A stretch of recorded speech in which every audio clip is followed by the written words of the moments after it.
अंदर कड़वाहट का कारण क्या है, या फिर किसी भी अगर हम फल की बात करते हैं तो उनके अंदर उसके बारे में पूछा जाता है तो वो कैरोटीनॉइड रंजक के ही भाग होते हैं। और ये पाया कहाँ जाता है, ये पाया जाएगा वर्डी लवक में। और वर्डी लवक जो होगा ये प्लांट के कहाँ पर पाया जाता है, रंगीन भाग में पाया जाता है। तो हम कह सकते हैं ये कहाँ होगा, एक तो होगा फल में और एक होगा ये फूल में। जब फल और फूल में कैरोटीनॉइड रंजक पाया जाता है। हालांकि अगर हम बात करें तो जो हमारा हरित लवक होता है, हरित लवक जिसे हम कहते हैं क्या, क्लोरोफिल जो होता है, जो इसे पर्णहरित कहा जाता है क्लोरोफिल को, तो क्लोरोफिल के साथ साथ कैरोटीनॉइड रंजक भी प्लांट की पत्तियों के अंदर कुछ मात्रा में आ जाता है, जिसके बढ़ने की वजह से पत्तियां पीली पड़ने लगती हैं। तो पत्तियों के पीले होने का कारण क्या होगा, उसका भी आंसर क्या होगा, कैरोटीनॉइड रंजक होगा। क्वेश्चन आता है कि ये पाया कहां पर जाता है, तो ये पेड़ पौधों के वर्डी लवक में पाया जाएगा। पेड़ पौधों का वर्डी लवक पौधों के किस भाग में प्रेजेंट होगा, तो आंसर करेंगे कि पेड़ पौधों के किस भाग में होता है, रंगहीन भाग में, सॉरी रंगीन भाग में होगा, फल में होगा और फूल में होगा। और एक जो हम बात कर रहे थे अवर्डी लवक की, अवर्डी लवक होता है रंगीन भाग में, जैसे जड़ें वगैरह होती है, जो रूट्स होते हैं जिनमें कोई रंग नहीं पाया जाता, रूट तथा तने के अंदर क्या पाया जाएगा, अवर्डी लवक होगा। वर्डी लवक कहाँ होगा, फल और फूल में होगा। और जो हमारा हरित लवक जो होता है, हरित लवक कहाँ होता है, पत्तियों के अंदर होता है। अब क्वेश्चन बना के वर्डी लवक पेड़ पौधों के किस वर्डी लवक में कौन सा रंजक पाया जाएगा, तो आंसर क्या करेंगे, कैरोटीनॉइड रंजक पाया जाता है। मेरा क्वेश्चन ये था आपसे कि विटामिन ए को प्लांट के किस भाग से बनाया जाएगा, तो जो विटामिन ए जो हमारी होगी इसका नाम होगा क्या, कैरोटीनॉइड रंजक। तो जो कैरोटीनॉइड पिगमेंट जो होता है उससे भी हम क्या करते हैं, विटामिन का ये सोर्स होता है जो प्लांट के अंदर देखने के लिए मिलेगा।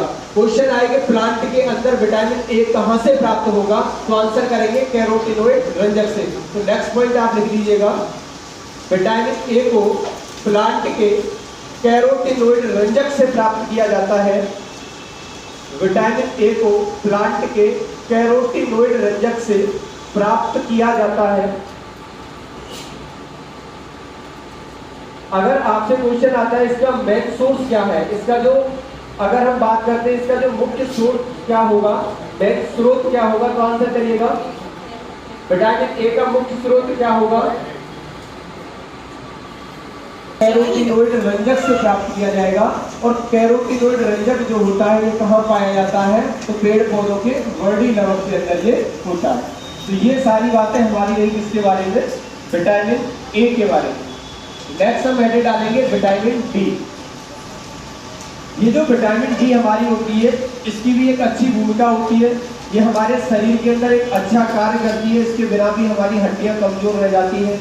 अगर हम विटामिन डी की बात करें तो देखो विटामिन डी का रासायनिक नाम आपसे पूछने के लिए आएगा, तो विटामिन डी का रासायनिक नाम क्या होगा। अब विटामिन डी हमें प्राप्त कहां से होगा, सूर्य के प्रकाश से। बहुत बढ़िया, धन्यवाद। अब देखिएगा यहाँ पर क्या है, अगर हम लोग विटामिन डी की बात करें थोड़ी सी, तो जो विटामिन डी जो हमारा होता है, इस विटामिन डी को सनलाइट जो है हमारी, सूर्य का जो प्रकाश है यहाँ से प्राप्त किया जाता है। लेकिन ऐसा नहीं है कि सूर्य सीधा सीधा प्रकाश को देता है और हम लोग क्या कर लेते हैं, उससे विटामिन डी के रूप में एक्सेप्ट कर लें, ऐसा तो नहीं होता। जब ये सनलाइट हमारी होती है, ये जो सूर्य है और ये सूर्य से प्रकाश आएगा, ये अर्थ है और इस अर्थ पर मान लो कोई खड़े हैं हम लोग इस तरीके से, इस अर्थ पर जब हम लोग खड़े हैं तो यहाँ से क्या आ रहा है, सनलाइट आ रही है। अब प्रातःकालीन सूर्य का जो प्रकाश होता है, उस प्रातःकालीन सूर्य के प्रकाश में क्या आती है, हमारी अल्ट्रावेव रे आती है। अल्ट्रावेव रे का मतलब क्या होता है, परावैंगनी किरणें आएंगी।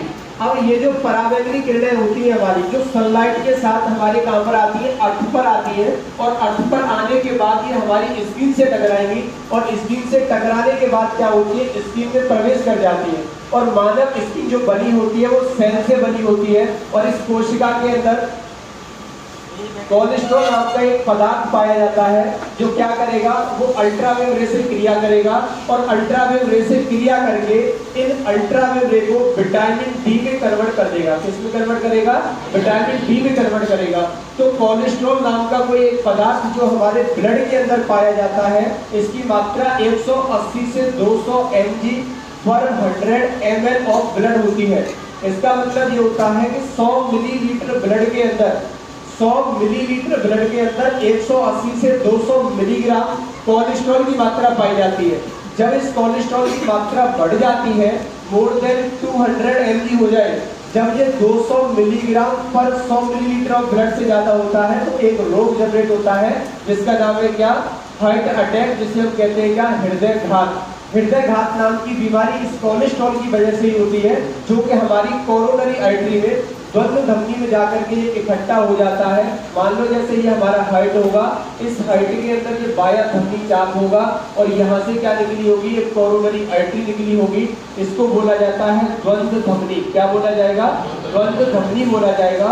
और जो द्वंद्व धमनी हमारी होती है, इस द्वंद्व धमनी के अंदर से क्या होता है, ब्लड सप्लाई होता है, किसके लिए, हृदय की कोशिकाओं के लिए। और हृदय सेल पर ब्लड पहुंचाने का काम कौन करेगी, द्वंद्व धमनी काम करती है।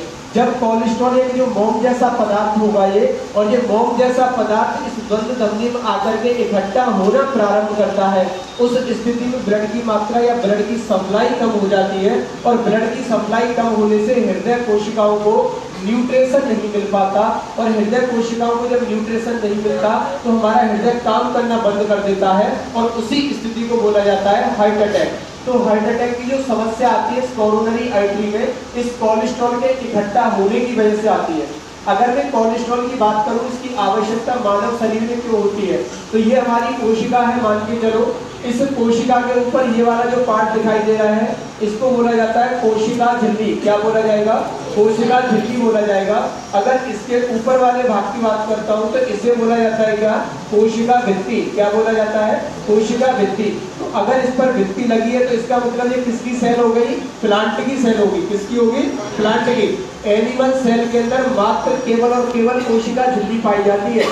लेकिन अगर मैं प्लांट की बात करूं तो वहां पर सेल वॉल भी होगी, कोशिका भित्ति भी होगी, और सेल मेम्ब्रेन भी होगी, कोशिका झिल्ली भी होगी। तो इस कोशिका झिल्ली को तरल बनाने के लिए मानव शरीर में उचित कोलेस्ट्रॉल की आवश्यकता होती है। उचित कोलेस्ट्रॉल का मतलब है HDL, हाई डेंसिटी लाइपोप्रोटीन। अब हाई डेंसिटी लाइपोप्रोटीन वाला कोलेस्ट्रॉल इस कोशिका झिल्ली को तरल बनाता है, और तरल बनाने के बाद ये कोशिका झिल्ली अपना प्रॉपर कार्य करती है।